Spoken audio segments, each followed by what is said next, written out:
Bom dia a todos, sejam todos bem-vindos a esse nosso painel sobre a importância das relações internacionais no contexto multinacional, multilateral, que é um dos legados mais importantes do Barão de Mauá.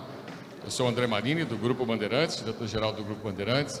Tenho a missão aqui, junto com a minha amiga Michele Fernandes, presidente do Comitê de Relações Internacionais da Associação Comercial, de mediar esse debate aqui de pessoas tão brilhantes e convidados tão especiais.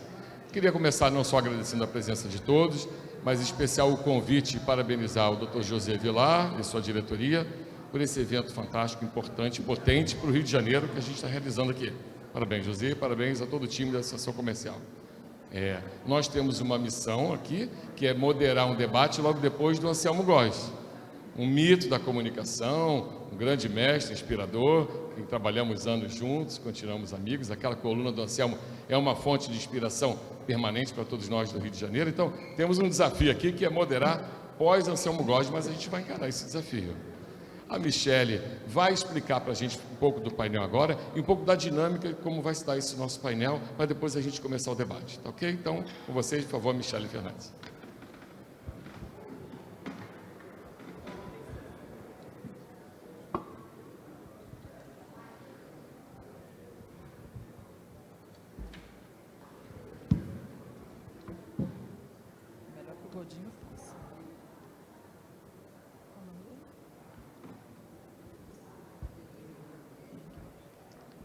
Bom dia a todos e todas. Eu aproveito também para convidar ao palco o senhor Eric Tristão, representando o Instituto IBEU, Instituto Brasileiro, Brasil e Estados Unidos. Obrigada.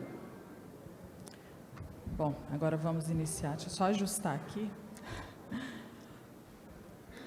Não sei se vocês perceberam, hoje eu caprichei um pouquinho mais no look, para ficar à altura daquele cara ali, Barão de Mauá, muito elegante. Está sempre chiquíssimo aqui na porta da associação, nos prestigiando com o teu conhecimento. Eu gostaria de agradecer a oportunidade de estar aqui, de parabenizar o presidente da Casa de Mauá, Dr. José Vilar, e a CRJ pelo belíssimo e organizado evento. Gostaria de cumprimentar e agradecer hoje o meu amigo de moderação, o senhor jornalista André Marini. Gostaria de cumprimentar a embaixadora-chefe do Itamaraty, senhora Márcia Maro, e todos os representantes diplomáticos que irão abrilhantar o nosso painel. O senhor Takashi Manabe, cônsul-geral do Japão, o senhor Roberto Rubio, cônsul-geral da República Dominicana, o senhor Anjum Norani, cônsul-geral britânico, a senhora Anastácia Litvinenko, cônsul econômica de Israel, e o senhor Wang Haital, cônsul adjunto da China, e todos os presentes. Gostaria também de deixar registrada a presença dos nossos conselheiros e do nosso conselheiro Júnior. Muito obrigada pela presença de todos. É primordial que vocês estejam conosco nesses eventos. Dear consuls, welcome to International Relations Panel. It's an honor to have you here. And we hope that this meeting will provide a precious exchange of ideas, strengthen our relationships. Thank you, Miss. Okay. Welcome to Mauá House. Eu gostaria de fazer um breve panorama sobre a corrente bilateral entre o Brasil e os países convidados. Eu iniciarei do Japão. A relação entre Brasil e Japão é sólida e diversificada, refletindo mais de um século de cooperação econômica e cultural. Nesse ano, os dois países comemoram 116 anos de amizade, celebrando uma parceria que começou em 1908 com a chegada dos primeiros imigrantes japoneses ao Brasil. O Japão é um dos principais parceiros comerciais da Ásia, importando principalmente produtos agrícolas, como soja, carne bovina, e exportando produtos manufaturados de alta tecnologia, como automóveis, eletrônicos e equipamentos industriais. Além do comércio de bens, o Japão tem sido um importante investidor no Brasil, com grandes empresas japonesas estabelecendo operações em setores automotivos, como mineração e também infraestrutura. Nos últimos anos, a parceria se expandiu para incluir novas áreas, como energia renovável e tecnologia da informação.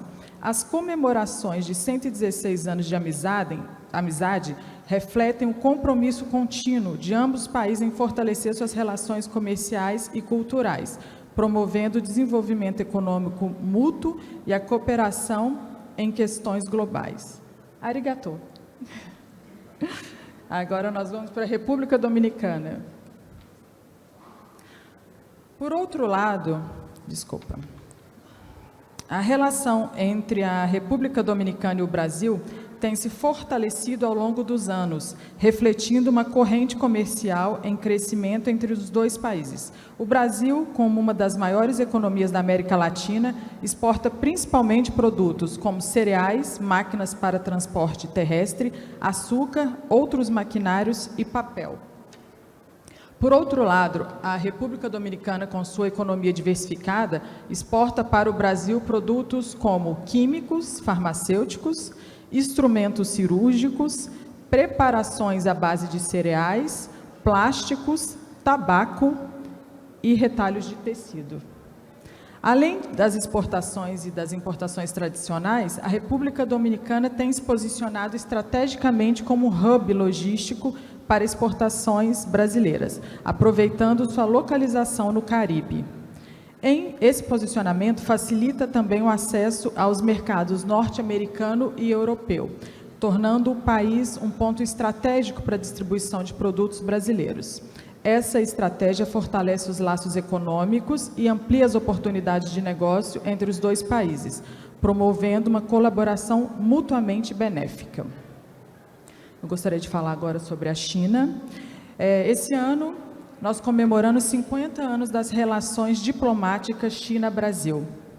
É um ano de festa. Fato que representa um momento significativo no fortalecimento dos laços entre os nossos países. A relação sino-brasileira tem sido construída sobre uma base sólida de cooperação mútua e respeito, contribuindo para o crescimento econômico e o intercâmbio cultural entre as nações. A China é o principal parceiro comercial do Brasil e o Consulado Geral da China desempenha um papel fundamental no fomento a essas relações, promovendo o diálogo, a cooperação econômica e o intercâmbio comercial. A corrente comercial entre China e Brasil é muito extensa e diversificada. Poderíamos resumir em uma palavra: tudo. Gostaria de chamar a atenção para os dois grandes e importantes eventos que acontecerão esse ano na China. A Canton Fair, que vai acontecer em outubro, em Guangzhou, e a CEA, que acontecerá em novembro, em Xangai. Duas feiras importantes que movimentam a economia global. A continuidade dessa parceria é crucial para o desenvolvimento das oportunidades e fortalecimento ainda maior no âmbito comercial e diplomático. Eu gostaria de deixar registrado que nós participamos, junto com o governo chinês, assinamos um acordo de cooperação com o CEO da feira, da CIE, que nos convidou a ter um espaço, levar empresários fluminenses para Xangai e ter um espaço na feira, na CIE, e nós assinamos esse termo de cooperação, que é só o início, a Associação Comercial está levando adiante, esse benefício, então é só o início de uma cooperação comercial. E gostaria de agradecer. Israel. Atualmente, as relações comerciais entre Brasil e Israel são robustas e diversificadas, refletindo um crescimento contínuo nos últimos anos.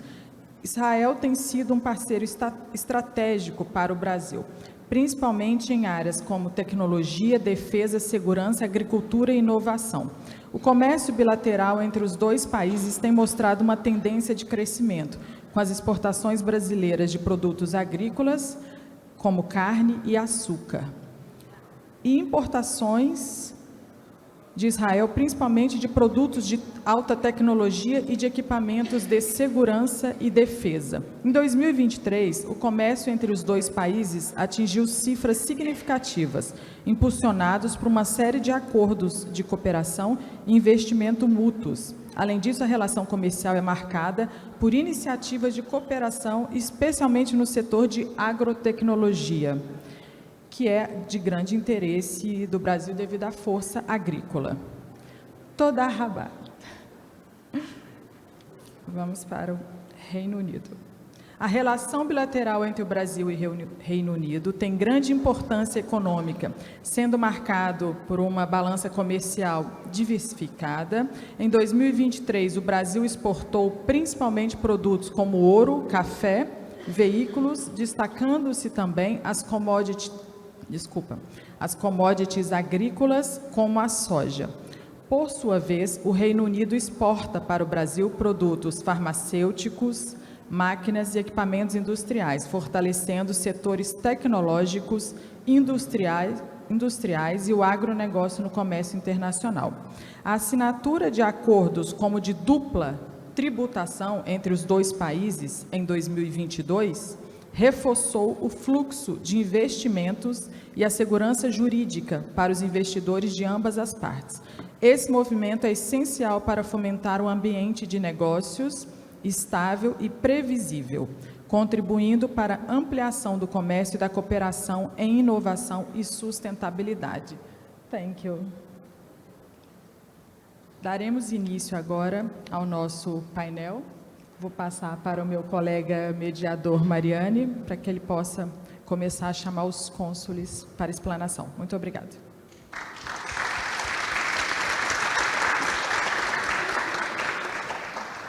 Bom, nós gostaríamos que cada cônsul viesse brevemente, trouxesse para nós a sua visão sobre esse tema. Então, podemos começar pelo cônsul Roberto, está lá na ponta? Você pode começar. Muito obrigado. Bom dia a todos, muito bom dia. Muito obrigado pelo convite, muito obrigado, presidente Vilar. Muito obrigado, Michel Fernandes, presidente do Comércio Exterior e Relações Exteriores da CNJ. E muito obrigado, senhor Andrés Marini, diretor-geral do Rio de Janeiro, do Grupo Bandeirantes de Comunicação.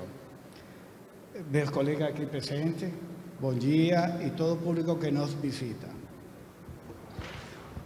Homenageando a memória de Mauá, sua dedicação ao desenvolvimento da indústria, promoção dos investimentos estrangeiros, e a diplomacia econômica, a promoção do livre comércio e sua visão progressista, baseada na cooperação e no comércio entre países para fortalecer a integração, peça fundamental para enfrentar os desafios comuns. Hoje vou falar um pouquinho de meu país, que acho que a presença de Mauá, que tem muito a presença de Mauá em meu país. Para a República Dominicana, como país latino-americano, a memória de Mauá é um apelo para os países latino-americanos e um exemplo para que capitalizem as oportunidades que nos céu apresenta. Para apresentar todo o que nos une e melhorar o comércio de bens, serviços e a cadeia produtiva entre os países. Organizações como a ALADI e o Mercosul devem desempenhar um papel importante para a integração latino-americana, fazendo acordos, procurando uma relação ventajosa para todos entre os países e a obtenção de um comércio mais simétrico ou proporcional entre os países. Devemos continuar a desenvolver acordos de cooperação, compartilhando experiência em áreas como agricultura, saúde, educação, turismo, etc. Do Consulado Dominicano, temos intercedido para a realização de importantes acordos com instituições dominicanas sobre saúde com a Fiocruz, de cultura com a Fundação Biblioteca Nacional e outros tão importantes como a visita oficial de uma delegação de segurança cidadana da República Dominicana às instituições de segurança daqui do Rio de Janeiro.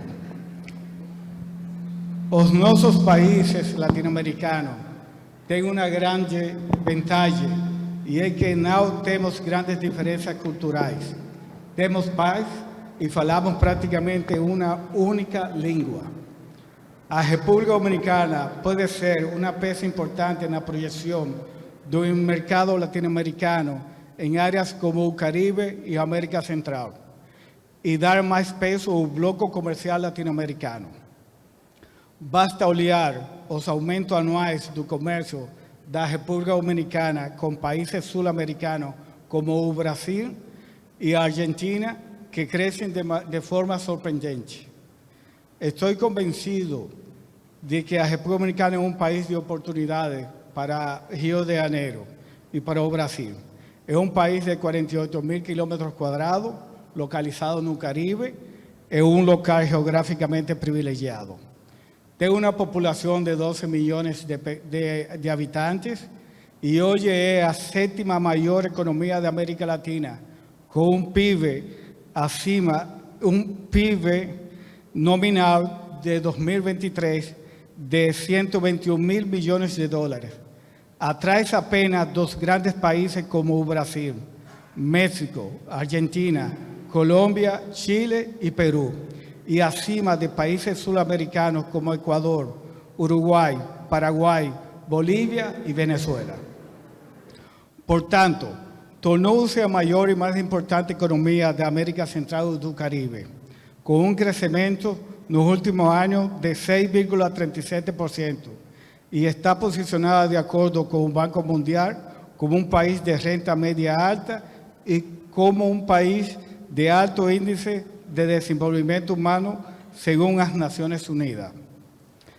A República Dominicana é uma economia aberta, com vários acordos de livre comércio tais como DR-CAFTA, que é um acordo de livre comércio entre os Estados Unidos, América Central e a República Dominicana, CARIFORUM EPA, um acordo de parceria econômica com os países da União Europeia, CARICOM com os países do Caribe, CARIFORUM Reino Unido com Reino Unido e acordo de alcance parcial com o Panamá. Um acordo de sistema preferencial generalizado com Austrália, Bielorrússia, Japão, Cazaquistão, Nova Zelândia, Rússia e Suíça. Estes acordos, senhores, permitem que empresários entre os mercados com mais de 1.200 milhões de consumidores. A República Dominicana possui uma grande variedade de profissionais em todas as áreas de crescimento humano e uma classe empresarial consolidada como a mais poderosa da América Central e do Caribe. Nos últimos anos, se posicionou como uma potência turística em toda a América Central e no Caribe, conseguindo mais de 10 milhões de turistas visitando o país em 2023. Este ano vai ser maior. O número de turistas brasileiros foi de 110.000 em 2023, com um surpreendente aumento de 60% com relação ao 2022. Também é o maior receptor de investimento estrangeiro na América Central e no Caribe. Ano após ano, o país atrai grandes capitais estrangeiros, corporações e empresas transnacionais, devido à sua estabilidade política e econômica, mas, sobretudo, a sua posição geográfica no centro do continente americano. Além disso, o país possui grandes minas de ouro, prata, níquel, mármore e âmbar, uma pedra dominicana. Também possui a maior infraestrutura do Caribe. Atualmente, a República Dominicana sigue o caminho de desenvolvimento no setor turístico, no setor energia, centro de ruta aérea, centro logístico do Caribe, zona franca e mineração. Sua economia internacional é a exportação de 12.000 milhões de dólares em 2022 e os principais produtos exportados são equipos médicos, microprocessadores, produtos farmacêuticos, componentes eletrônicos, ouro, prata, níquel, mármore, fertilizante, agricultura e textil. A Brasil exporta produtos químicos e farmacêuticos,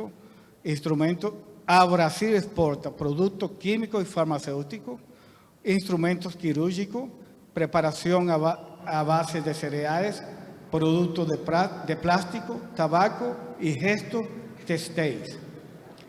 As exportações à República Dominicana são 12.000 milhões em 2022. Os principais produtos importados são óleo refinado, automóveis, gás natural, trigo e milho. De Brasil importa cereais, maquinária de transporte terrestre, azúcares, otros alimentos de origen vegetal, maquinaria, papel y carbón. Actualmente, la troca comercial entre República Dominicana y Brasil 2023 es que Brasil vende 1.111 millones de dólares a República Dominicana y República Dominicana vende 27 millones de dólares a Brasil. Es importante destacar aquí, señores, a gama de comunicación aérea y marítima de la República Dominicana del mundo. Tiene una conectividad aérea con acceso a 350 millones de consumidores en un máximo de 3,5 horas. Voos para más de 150 ciudades en todo el mundo, 15.000 voos internacionales por mes, con 40 compañías aéreas operando en un país. Una conectividad marítima con 24 líneas marítimas de container, 8 líneas marítimas que se conectan al Caribe, 10 líneas marítimas que conectan a República Dominicana con los Estados Unidos, 13 ofertas de servicios marítimos semanales y una proporción de container de 3 para 1. En resumen, la estrategia de la República Dominicana se define en su localización, nos 6 acuerdos comerciales internacionales, una janela única de procedimientos aduaneros de no menos de 24 horas y los seus incentivos ao investimento direto estrangeiro. Finalmente, o Visconde de Mauá, sendo um creyente fiel e uma expressão do livre comércio, espero que sirva de inspiração para as gerações atuais e para as gerações futuras. Muito obrigado por seu tempo.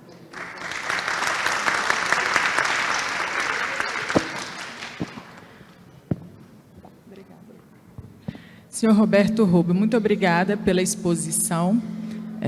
O cônsul, muita gente não sabe, mas o Consulado-Geral da República Dominicana fica aqui no prédio, então eu sempre subo no elevador com ele, eu tenho essa honra. E eu falei para ele uma vez, olha, é difícil achar alguém no Rio de Janeiro que tenha ido mais vezes à República Dominicana do que eu. Perdi as contas, acredito que umas 12 vezes. É um lugar belíssimo, mas não é só isso. Eu estive em 2016 no lançamento do 2º canal do Panamá, o novo canal do Panamá. Eu conheci uma zona franca, né? Algo incrível.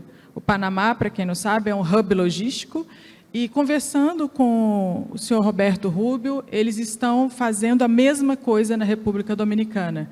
E é sensacional, porque você consegue ter acesso a grandes mercados, né? Norte-americano, europeu, a partir de serviços mais baratos, né, com a mão de obra mais barata, e as questões logísticas, né, o grande gargalo hoje do Brasil, o custo logístico. Então, eu queria que ele falasse um pouco sobre esses benefícios de ter esse hub logístico na República Dominicana, para os brasileiros, né? Muito obrigado. A República Dominicana tem um sistema de você criar uma companhia muito rapidamente. Prácticamente en 30 días você puede tener un RNC, que es un CNPJ, que aquí no Brasil. Y cualquier empresa extranjera tiene las mismas condiciones de una empresa dominicana. Puede concursar en ofertas públicas, puede también trabajar en un mercado interno. Tiene varios ecosistemas, uno de ellos es la Zona Franca. La Zona Franca es una zona especial donde las compañías que fican allí son compañías exportadoras de manufactura, textiles, de otros productos y tienen exenciones fiscales, tienen exenciones de impuestos de la renta, tienen exenciones de importación de productos, tienen exenciones de exportación de productos y tienen posibilidades también de que los productos que ellos hacen, si fican en la República Dominicana, ya hacen ao processo aduaneiro de pago de impostos e ficam lá. É assim que pode tanto trabalhar para o mercado interno da República Dominicana, também para o mercado externo. República Dominicana, que é aquela ubicação que tem um centro da América do Sul, e também uma das ilhas mais importantes do Caribe, praticamente é um supermercado para o Caribe e para o Centro-América. Muitas companhias exportam produtos agrícolas para as ilhas do Caribe, que acho que é muito importante para a presença dos brasileiros, dos produtos deles, ficar ali. E também tem uma zona de Porto Seco, que os produtos brasileiros podem ficar ali por um ano sem pagar imposto, e tem uma logística de colocar o padrão do produto como os mercados exigem para entrar, com a língua do mercado receptor, com o embalagem do mercado receptor e essas coisas. Acho que já está respondida. Alguma pergunta? Muito obrigada. Bom, gostaríamos de ouvir agora o cônsul-geral do Japão, o senhor Takashi Manabe. Gostaria que o senhor falasse com a gente. Bom dia a todos. E é uma honra e também alegria estar aqui presente neste evento muito interessante e magnífico. E por isso gostaria de agradecer ao presidente e aos membros da Associação de Comércio do Rio de Janeiro pelo convite. E também gostaria de agradecer aos todos os patrocinadores e os envolvidos que fizeram possível este evento. E acho que o tema de esta sessão é a importância das relações internacionais multilaterais. Então, primeiro gostaria de falar um pouco sobre o tema da reforma da OMC, porque é muito importante para o comércio internacional multilateral. E também gostaria de falar sobre a importância das relações bilaterais entre o Japão e o Brasil, as relações econômicas entre o Japão e o Brasil e Japão e Rio. E agora começo com o tema da reforma da OMC. E, como sabem, neste ano, tem G20 no Rio, a cúpula se realizará em novembro e tem três temas importantes. E um desses temas é a reforma da governança global. E quando falamos da governança global, tem algumas organizações importantes como Nações Unidas, organizações financeiras internacionais como o Banco Mundial, o IMF, mas também o OMC. E também acho que neste contexto é importante porque o OMC está desempenhando um papel importante para manter comércio multilateral no mundo. Sobretudo nestas circunstâncias que temos, acho que é muito importante manter e expandir uma ordem econômica internacional livre e justa, baseada em regras. E, neste sentido, eu acho que é importante acelerar a reforma da OMC. Gostaria de falar um pouco sobre este tema. Agora tem vários temas ou desafios, tem a OMC. Por exemplo, a situação econômica é muito diferente de antes, então tem vários temas novos, então precisa novas regras. E também precisa, como sabem, agora o sistema da solução de contencioso da OMC tem, por exemplo, o órgão de apelação não está funcionando. Então, temos que recuperar a função de solução de contencioso da OMC. E tem várias opiniões pessimistas sobre esses temas, mas acho que ainda está avançando sobre esses temas. Por exemplo, na reunião ministerial, em fevereiro e março, da reunião ministerial da OMC, tem avanço, como, por exemplo, foi decidido prolongar moratório sobre o imposto sobre transmissões elétricas e também foi anunciado a conclusão das negociações de acordo de investimento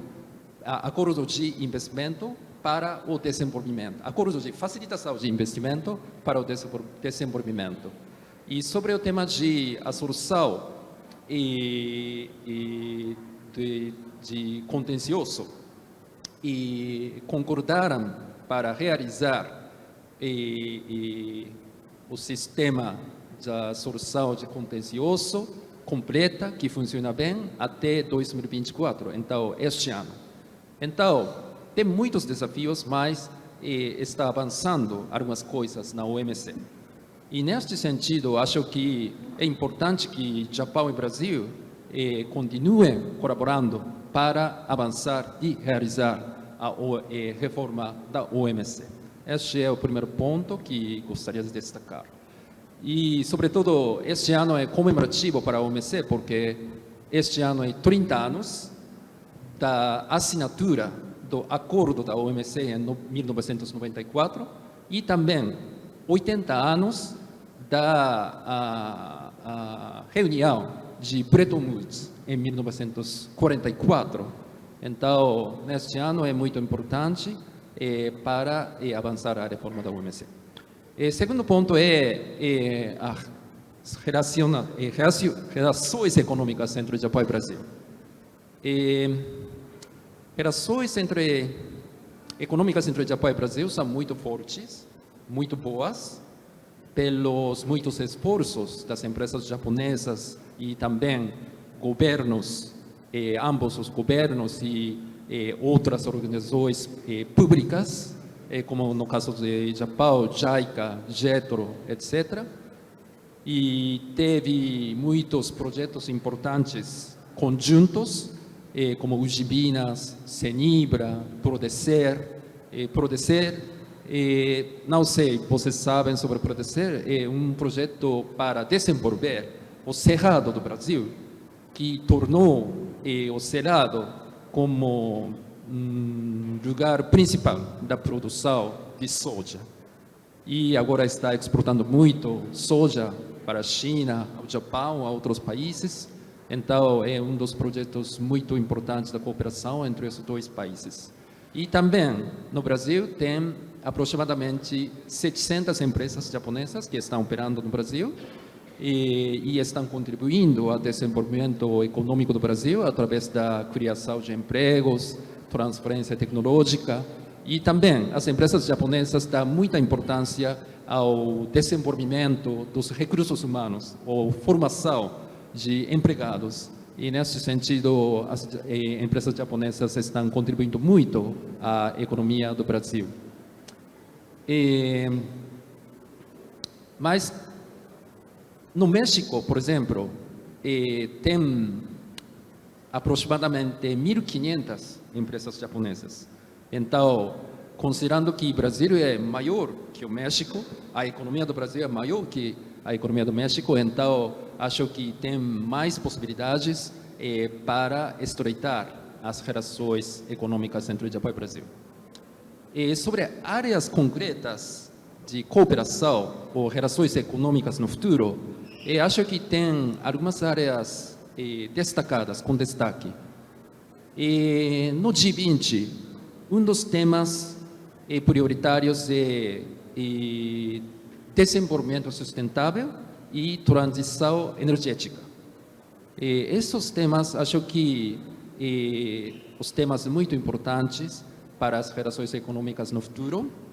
E, de fato, quando o primeiro-ministro Kishida visitou o Brasil em maio deste ano e anunciaram uma declaração conjunta em geral e também uma declaração conjunta sobre o tema de meio ambiente, mudança do clima e desenvolvimento sustentável. Concretamente, acho que poderia concordaram para promover investimento nas áreas como, por exemplo, etanol, o hidrogênio, amonia, o combustível sintético, o combustível de aviação sustentável. Acho que sobre esses temas o Brasil tem muito potencial e o Japão tem tecnologia para contribuir. Então, nossa ideia é promover ainda mais nossas relações de cooperação nessas áreas e também mudança.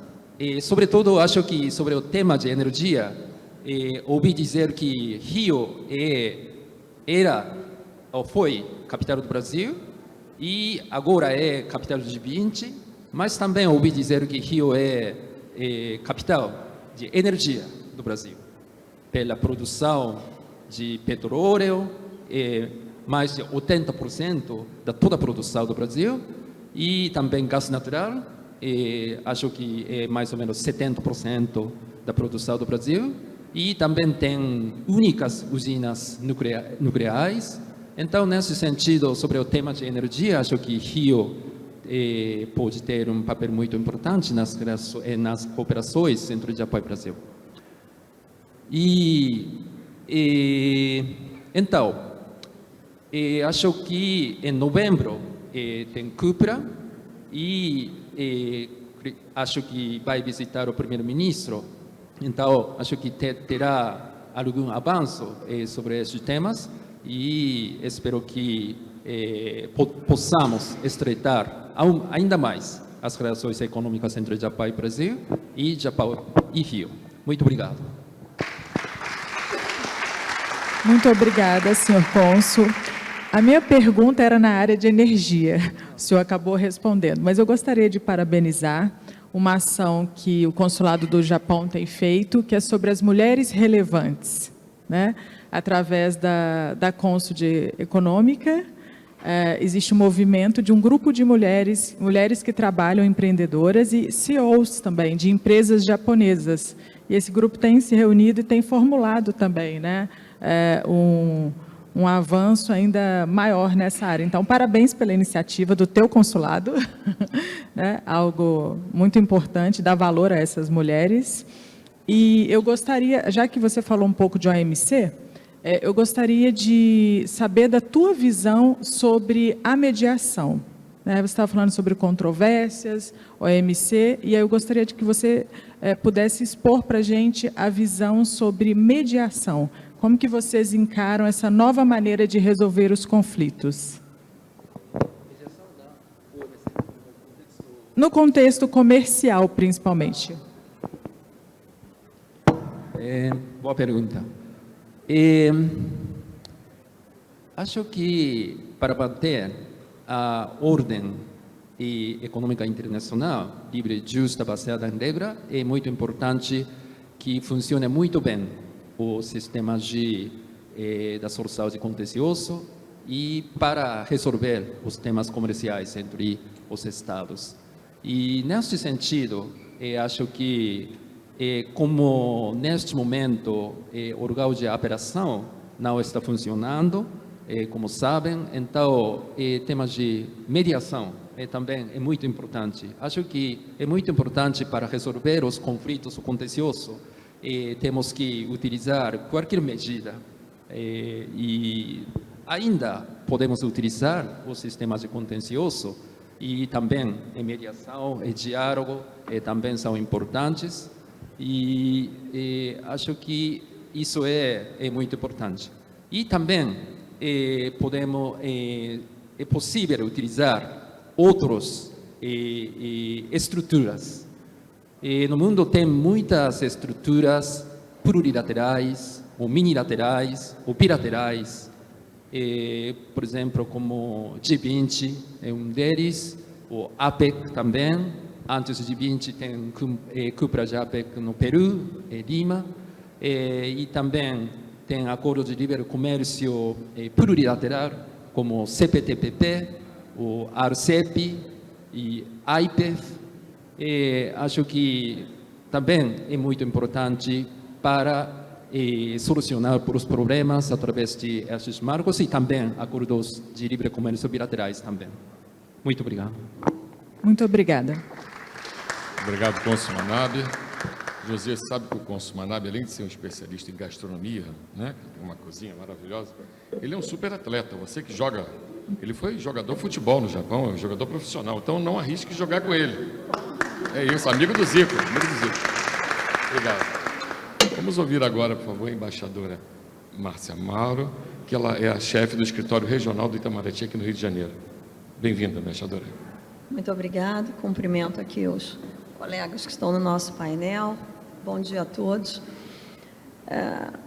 Eu vou me ater um pouco mais ao momento histórico do Mauá e a importância dele para o Brasil, internamente e também na nossa projeção externa e nos interesses que o país, ainda com tantas dificuldades, inclusive de consolidação do seu próprio território, mas que não abdicou dessa projeção e da defesa dos interesses brasileiros, abrindo caminho para o que nós temos hoje, né? Assentou ali algumas bases. Primeiro, apresentar a situação do Brasil no século XIX, no período do Mauá.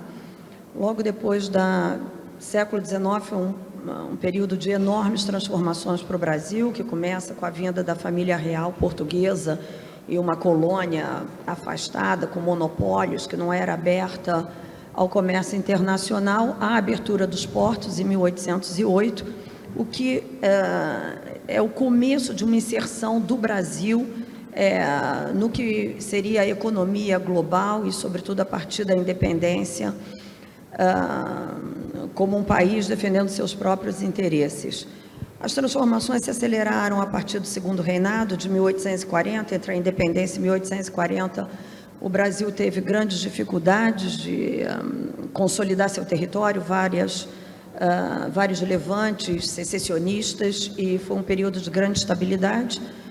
Conseguimos manter a integridade territorial e, a partir de 1840, nós começamos a ver uma modernização maior do país. E o Barão de Mauá foi uma figura essencial, única, cumprindo um papel no Brasil que, na minha visão, começou ali algumas características que nós temos até hoje. A primeira delas é que, dada a nossa conformação territorial gigantesca, com forças regionais e uma economia regional bastante fragmentada, sem uma grande unidade, sempre foi o governo central que determinou as políticas no Brasil de desenvolvimento, de modernização, de captação de recursos, e isso fica muito claro a partir desse período. Tudo que ocorreu, a urbanização, a prover luz à cidade do Rio de Janeiro por meio de gás, desenvolvimento do transporte, o transporte marítimo de cabotagem, integrando essas massas territoriais que de outra forma não poderiam estar mais integradas. A questão da construção de ferrovias, que também integrou o país e permitiu o escoamento da produção agrícola e, com isso, financiando as nossas importações. O Brasil exportava commodities agrícolas, açúcar, algodão, e paulatinamente foi avançando o café, que no final do Segundo Império, no momento da República, 70% das exportações brasileiras era de café, e o Brasil provia entre 60% e 70% do café mundial. E foram essas ferrovias que permitiram esse escoamento, acompanhou o deslocamento do eixo cafeiro do Rio de Janeiro para São Paulo, atraindo e inserindo o Brasil numa economia global, basicamente por meio do comércio. Na região norte, a mesma coisa, a concessão que foi feita para desenvolver lá a Companhia do Amazonas e a navegação fluvial no Amazonas permitiu uma integração também desse território, com maior afluência de populações que foram consolidando a presença brasileira. O telégrafo, também iniciativa do Mauá, que foi a primeira conexão, primeiro expandir para o Rio Grande do Sul, depois para Belém e finalmente em 1874 a primeira comunicação do Brasil com a Europa, em 1886 a comunicação de Belém com os Estados Unidos. É um período realmente de grandes transformações e de uma integração do Brasil a uma economia global, ainda de forma bastante incipiente, mas com muita clareza do que se queria, de que era necessário integrar esse continente que era o Brasil, mas, ao mesmo tempo, o Barão de Mauá promoveu uma maior abertura do Brasil com os seus países vizinhos e que seria algo que marcaria a nossa política externa a partir daquele momento. Ao tratar das ações do Mauá e dessa inserção global do Brasil na economia, não tem como a gente passar por cima das relações do Brasil com a Inglaterra, a nossa crescente dependência dos ingleses. Já no momento da independência, foram os ingleses que deram os primeiros empréstimos de 2 milhões de libras para que a gente pudesse indenizar Portugal, e já começa a origem do endividamento brasileiro. Dos 2 milhões de libras, 1,4 milhões de libras vieram de empréstimos ingleses, permitindo a indenização de Portugal e o reconhecimento da independência por Portugal, o que era central para que as outras nações viessem a fazer o reconhecimento. Outros empréstimos ingleses se seguiram e, na meados da década, em 1850, meados do século XIX, o Brasil tinha uma dívida externa pequena, de 7,7 milhões de libras, e entre 1850 e até o final do período, do fim do Império, fim do Segundo Império, essa dívida externa cresceu para 33 milhões, dos quais 98% desses empréstimos era com a Grã-Bretanha. Investimentos diretos ingleses no Brasil também no período respondia por mais de 24 milhões de libras, desses 33 milhões.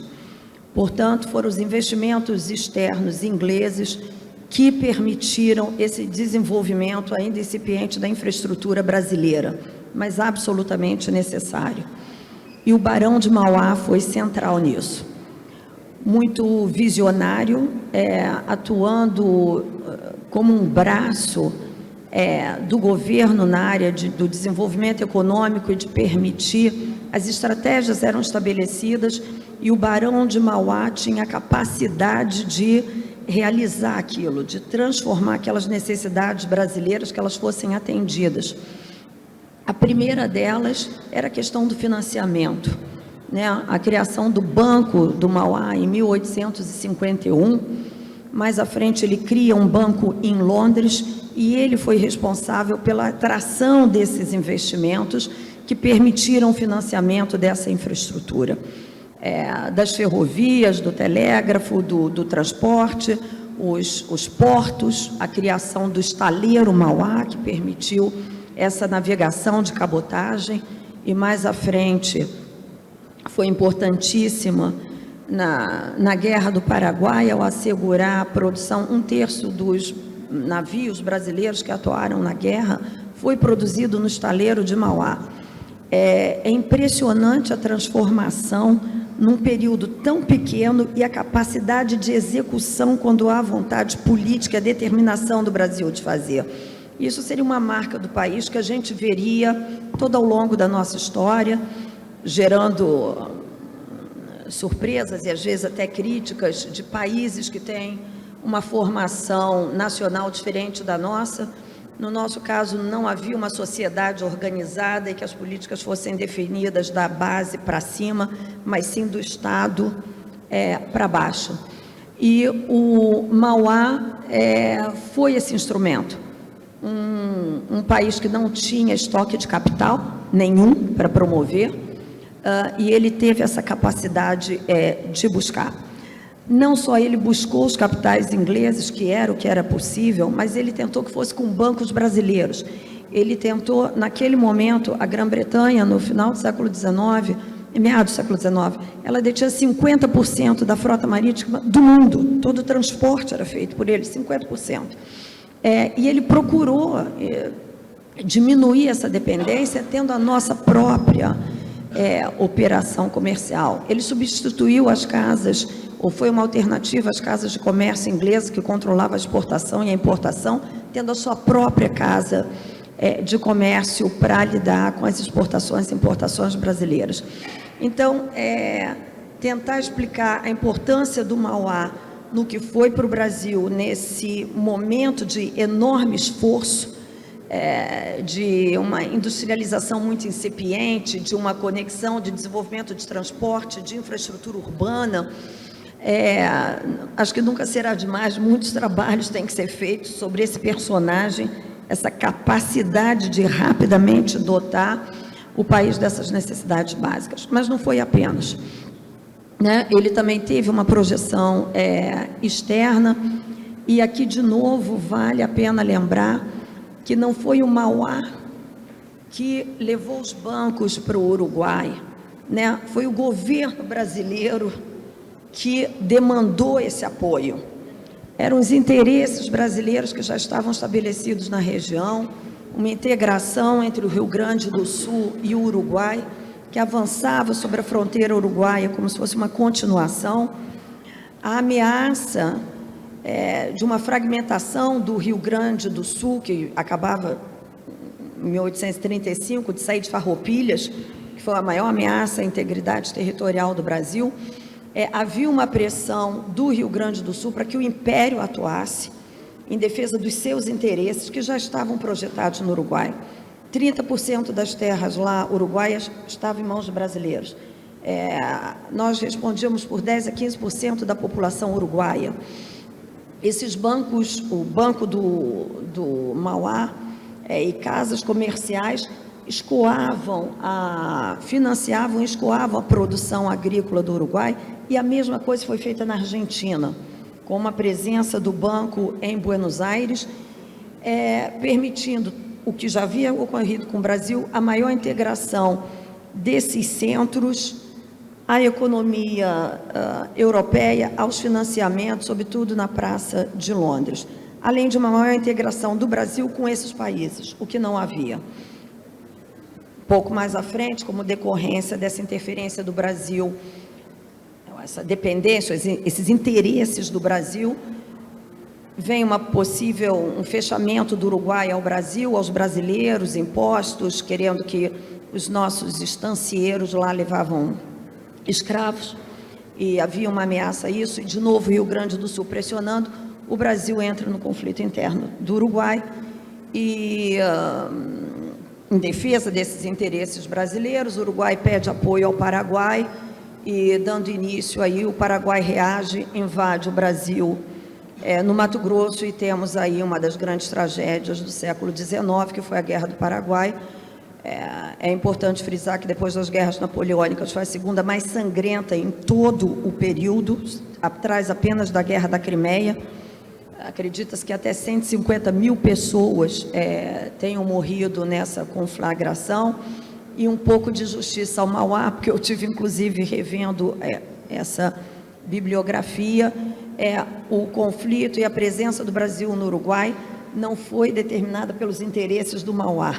O Mauá foi para lá a pedido do governo brasileiro, né? Da mesma forma que ele teria um papel importantíssimo na questão da Amazônia. Em 1851, os norte-americanos fazem uma expedição no Rio Amazonas para mapear a região, e havia uma ideia meio excêntrica de unir o Mississippi, o Caribe, o Panamá, e depois pegar a bacia amazônica.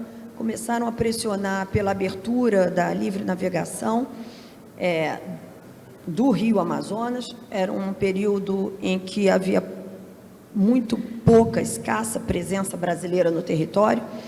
O Império, muito atento, se sentiu ameaçado, e, de novo, o Visconde do Uruguai, então chanceler brasileiro, pediu ao Barão de Mauá que desenvolvesse a navegação fluvial na região amazônica, o que ele fez em pouquíssimo tempo.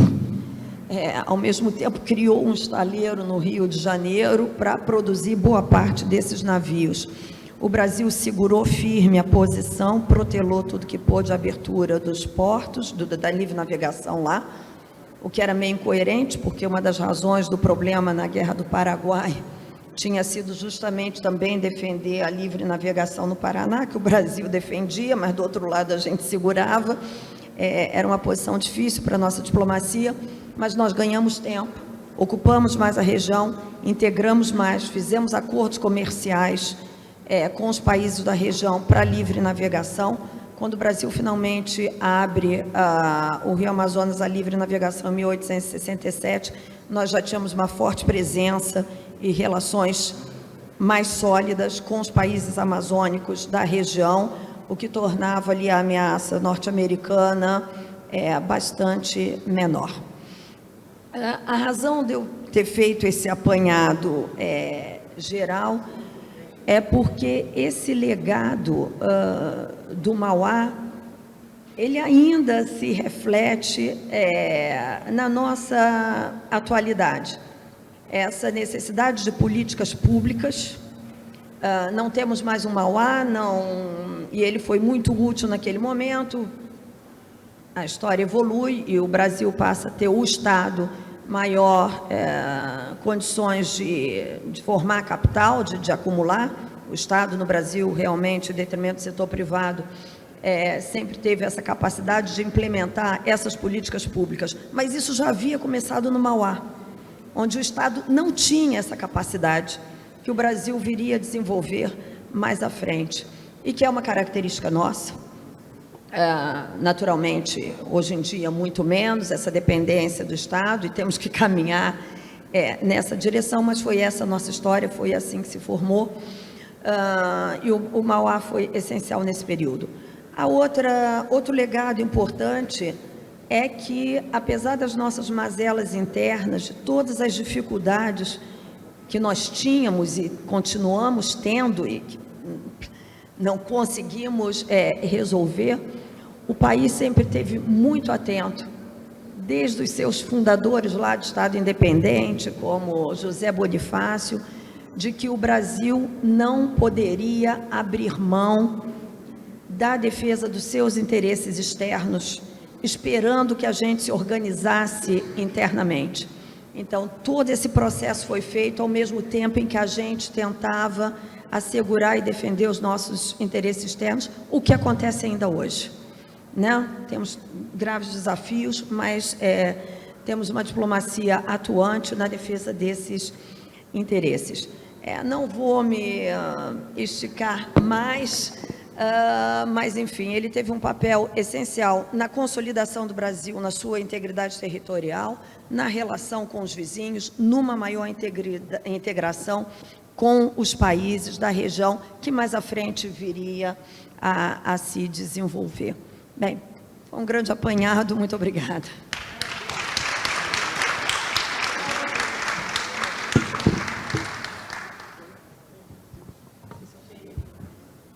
Muito obrigada, embaixadora, pela brilhante aula sobre Barão de Mauá. Acho que aprendemos muito hoje. Eu costumo dizer que Barão de Mauá é também um pai do comércio exterior brasileiro, porque imagine que naquela época ele já discutia imposto de importação, que a gente discute até hoje, né? Muito atual. Muito obrigada mais uma vez. Tá bom. Vamos dar sequência aqui aos nossos convidados. E aí eu queria pedir aqui um favor aos nossos convidados. Tem duas moças muito simpáticas ali na frente, que elas têm uma mania de deixar o moderador nervoso levantando uma plaquinha de tempo. Então nos ajuda a não deixá-las nervosas aqui. Então gostaria de passar para o vice-cônsul da China, para que ele colocasse também suas palavras. Prezados senhores, senhoras e senhores, em primeiro lugar, eu queria dar as felicitações à Associação Comercial, que já tem 215 anos. Só 5 anos depois da fundação da Associação Comercial de Rio de Janeiro, os primeiros chineses já chegaram a esta cidade, Rio de Janeiro, e, portanto, queria dar as minhas palavras sobre este tema. É uma grande honra ser convidado a participar do fórum de hoje e queria discutir um pouco com os representantes consulares no Rio de Janeiro e amigos empresários do Brasil a importância das relações internacionais multilaterais. De facto, atualmente o mundo está passando por grandes mudanças nunca vistas durante um século. E o multilateralismo, que desempenhou um papel importante na promoção do desenvolvimento econômico mundial e na manutenção da paz e estabilidade internacionais, está enfrentando dificuldades. A razão pela qual discutimos a importância das relações internacionais multilaterais hoje é que o mundo está entrando num período novo de turbulência e mudança.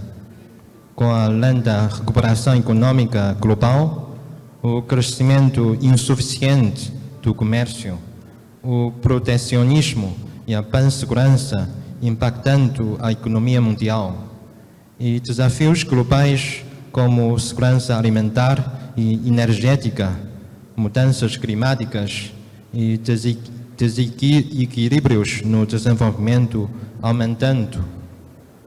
Optamos a cooperação ou o confronto, a abertura ou o fechamento, benefício mútuo e ganha ou o jogo de soma zero. Como responder a essas perguntas é crucial para os interesses de todos os países e para o destino da humanidade. O desenvolvimento é um tema eterno da sociedade humana e um valor comum de toda a humanidade.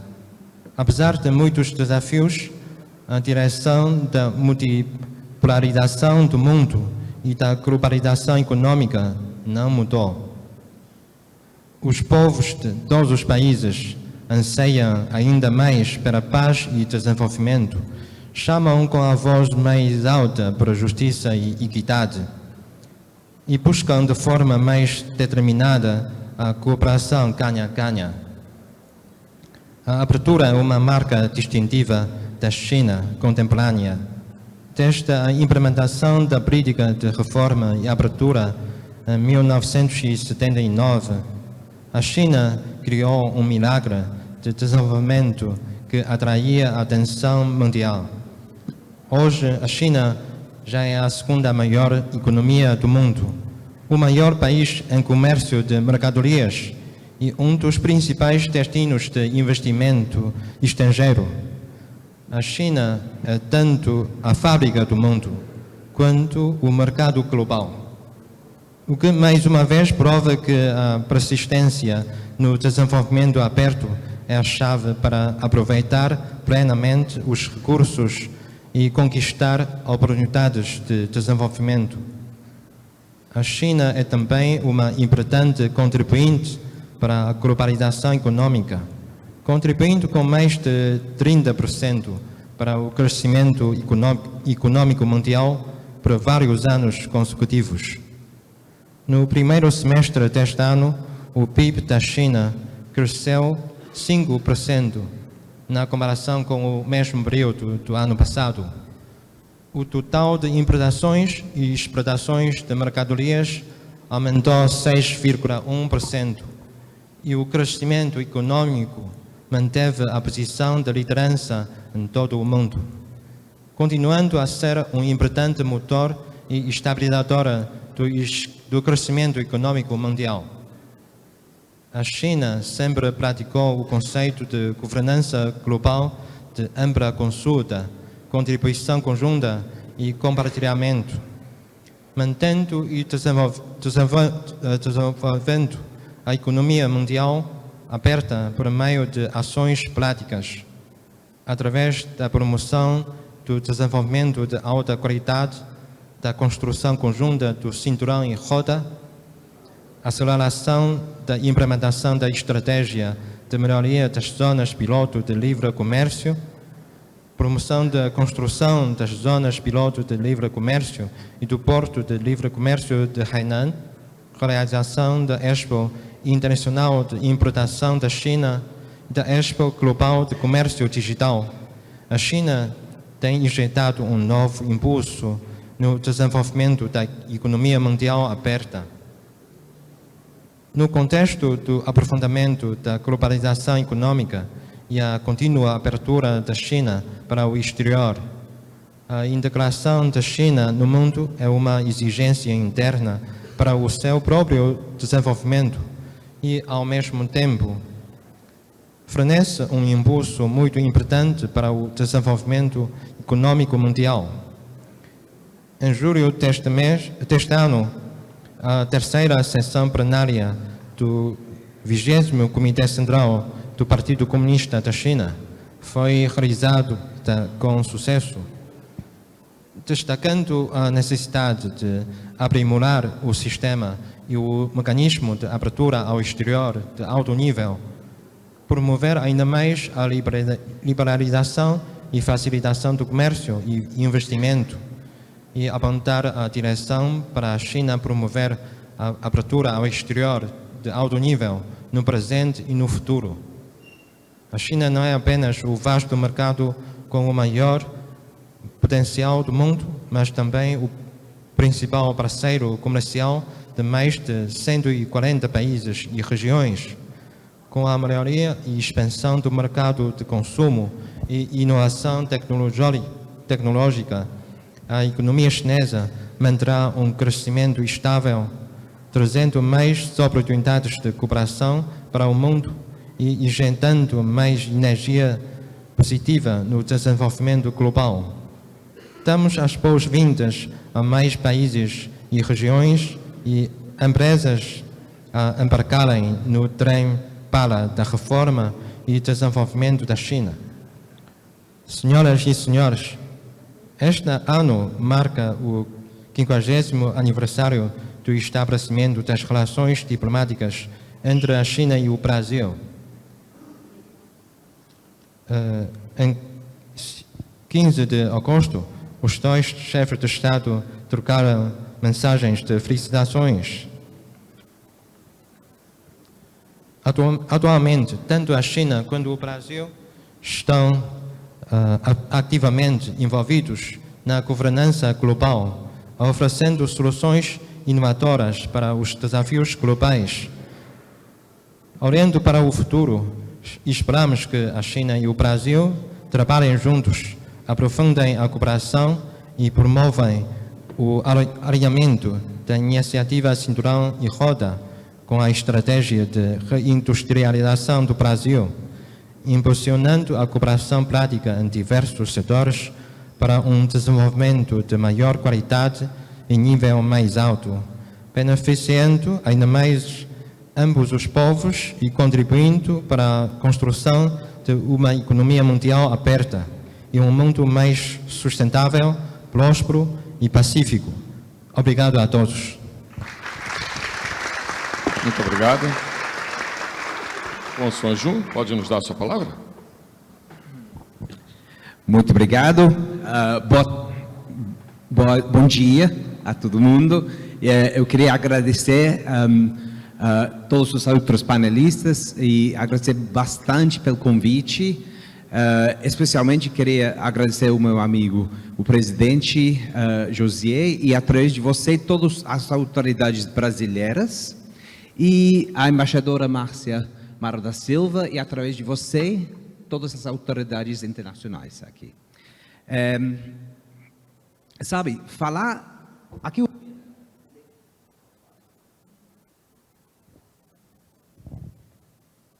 Aqui o tema é ligado de Mauá, e é difícil, como estrangeiro, falar sobre isso, porque temos tantos especialistas nisso aqui, inclusive a embaixadora, que nos fez um excelente discurso, quanto porque literalmente aqui, ao lado do meu ombro, eu tenho o Barão de Mauá. Então, eu tenho toda a humildade de falar sobre isso. E também eu sou bem consciente do tempo. Então, eu vou falar só 3 ligados para mim, que são importantes, que são ligados com valores que o Barão de Mauá deixou, que são relevantes para hoje, relevantes para a associação comercial e relevantes e compartilhados entre o Brasil e, no meu caso, o Reino Unido. Primeiro valor, progressismo, economicamente. O Barão de Mauá acreditou bastante na Revolução Industrial, nas possibilidades disso. O Reino Unido foi o berço dessa revolução e agora enfrentamos de novo esses desafios de neoindustrialização, da transição energética. Então, acho que esse espírito de progressismo é importante lembrar. Segundo valor, liberalismo, especificamente direitos humanos. Famosamente foi o Barão de Mauá um dos principais opositores da escravatura daquela época. O Reino Unido também, um país que ajudou a eliminar a escravatura no mundo. E esses valores, direitos humanos, democracia, soberania, são valores ainda mais importantes no mundo atual. E terceiro valor, globalismo. O Barão de Mauá, ele olhou para dentro, ajudando o desenvolvimento do Rio de Janeiro e do Brasil. Mas ele também olhou para fora. Ele teve mentoria dos escoceses, ele visitou o Reino Unido. Então é importante sempre pensar na importância do global, criar laços globais. A gente vai ter 200 anos das relações diplomáticas Grã-Bretanha, Brasil no ano que vem. A gente vai ter o ano bicultural no ano seguinte. É importante sempre manter e fortalecer esses laços. Então, acho que esses 3 valores são importantes, são ligados do Barão de Mauá e são importantes para nós no mundo atual. Obrigado.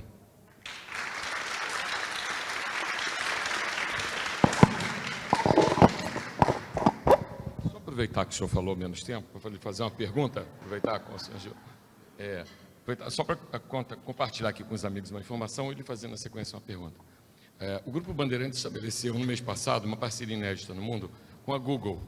Nós temos uma sala digital que fica na nossa sede. Como todos sabem, o Google hoje é o confessionário moderno. Todo mundo pergunta coisas no Google que não pergunta para a sua esposa, para o seu médico. Você vai lá e pergunta secretamente. Então, são 14 bilhões de consultas em todo o planeta, diariamente no Google. Isso nos ajuda, essa é uma coisa inédita, uma sala que temos no Grupo Bandeirantes, ajuda as nossas pautas jornalísticas. O que os brasileiros querem saber naquele momento? A gente vai lá e sabe que isso pauta o nosso jornalismo de rádio e TV. Antes de começar, sentado aqui, eu pedi para os nossos jornalistas que estão lá, os técnicos do Google, nos perguntarem o que as pessoas, os brasileiros, querem saber nesse momento. O que elas estão perguntando agora sobre relações internacionais? Qual é a principal dúvida? Eu gostaria que o senhor respondesse essa dúvida dos brasileiros. Eles querem saber assim: o G20 vai ser realizado no Brasil, né? O cônsul já falou bastante sobre o G20. E qual a importância do G20 para a redução da desigualdade entre os países? Qual o papel do G20 nisso e qual a importância de ser feito no Brasil o G20? Essa é a principal pergunta que os brasileiros estão fazendo nesse momento no Google. Se eu puder responder. Vou ser bem breve, e na verdade não é uma pergunta para mim, acho que é melhor uma pergunta para a embaixadora, representando o governo brasileiro, mas como estrangeiro, respondendo, como eu comentaria, o papel do Brasil é fundamental no mundo. O Brasil é o país que conecta muitos outros países, que fica bem dentro de muitas redes, igual como o meu colega Roberto falou sobre o papel de um país como a República Dominicana. O Brasil fica dentro de muitas redes. Então, o Brasil tem esse superpoder, que é conectar, criar plataformas para conectar e para depois melhorar o mundo. Então, o papel do Brasil é fundamental. Como resolver, como usar isso depende do Brasil. Neste ano, o Brasil decidiu focar nos 3 esforços: desigualdade e fome, transições energéticas e reforma da governança global. Então, acho que é importante ajudar o Brasil para criar um espaço comum no mundo. Muito obrigado. Muito obrigada. Importante que ele citou também o soft power, né? O Brasil é muito bom nisso. A gente estava falando agora há pouco do cônsul do Japão, que é futebolista, e é isso a gente faz muito bem, né? A nossa cultura está sempre aí puxando também, né? Os negócios, enfim. Muito obrigada. Não sei se vocês perceberam, eu não sei se é proposital, mas o Barão de Mauá, ele fica olhando no relógio. Ele olha toda hora o relógio. Eu não sei se é proposital para a gente avançar. Eu acho que foram vocês que colocaram esse. Muito obrigada, por gentileza. Agora a senhora Anastácia Litvineco, cônsul econômica de Israel. Obrigada. Oh, thank you. Obrigada. Bom dia a todos. I'm sorry, my Portuguese is so I'll speak in English, and I have this great aide here to help me. And I know we're all excited to go to lunch, so I'll also keep it short. In this session about the importance of the relations, international relations between countries, I'll speak from what I know from the Israeli experience. Wait, do you want to translate? Ela agradece, ela está ciente do tempo, promete que vai ser bem ágil, bem rápida.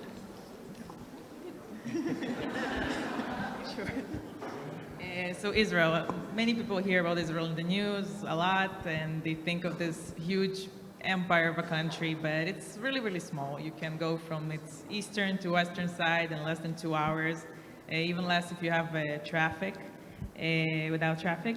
And that's why, as a small country of less than 10 million people, we're really much relied on international relations and economic collaboration with other countries. And our companies are always looking outward and thinking globally and how they can cooperate with more and more entities around the world.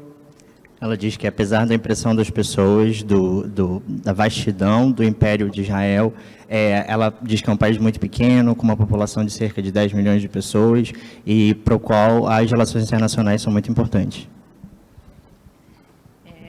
So in this case, Israel is a perfect case to seeing how important is globalization and how important it is to do business with other countries and how successful it could be. From, again, a country of less than 10 million people, we have an economy of $500 billion, which is not something to be ashamed of. And Israeli companies, especially Israeli startups, you probably know the startup nation is definitely punching above its weight. In regarding to Brazil, I believe there is many opportunities to collaborate together, especially on the technological cooperation and research and development side. As you mentioned in your opening, there's many collaborations ongoing today in agriculture in terms of producing more and with less resources. In the water sector, filtration and desalination, with Israel is a leader global. What else? Cyber, of course, is really known for its cyber capabilities, and the digitalization that we're currently going for, it's relevant more than ever. We're speaking about Rio, and Consul mentioned before energy. Rio is the hub of energy companies. All the national and international players are here, and the potential is huge. So, in this situation is also very relevant. Rio is also a logistic hub and could be very much interesting for Israeli companies to work here. Also as a gate to all of Brazil and to Latin America and South America in general.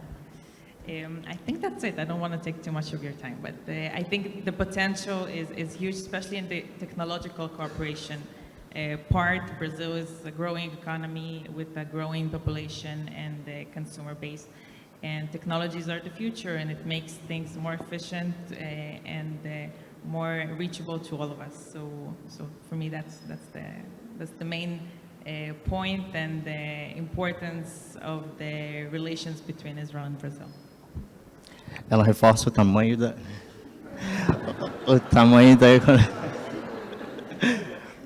da economia de Israel, na casa dos trilhões, apesar do tamanho da população.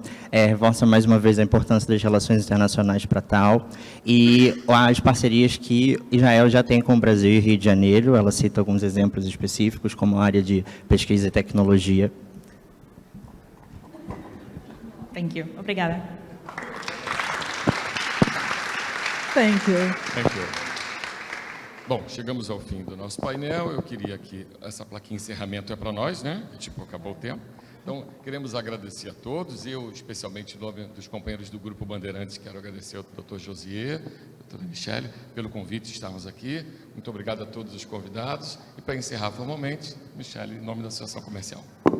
Em nome da Associação Comercial, eu gostaria de agradecer a todos os representantes diplomáticos, gostaria de agradecer a embaixadora, agradecer o meu companheiro aqui de mediação, André Marini, gostaria de agradecer ao presidente da associação por essa iniciativa e gostaria de deixar um convite, que é um merchandising também, que é um merchan do nosso conselho, para a gente continuar esse diálogo, continuar essa discussão no conselho. Então, nós faremos alguns trabalhos, né, para fazer o desfecho de tudo isso, e convidar também os empresários, os empreendedores que queiram exportar. A gente está fazendo um projeto muito bacana para exportação dentro do Conselho. Então, muito obrigada e até o próximo painel. Obrigada.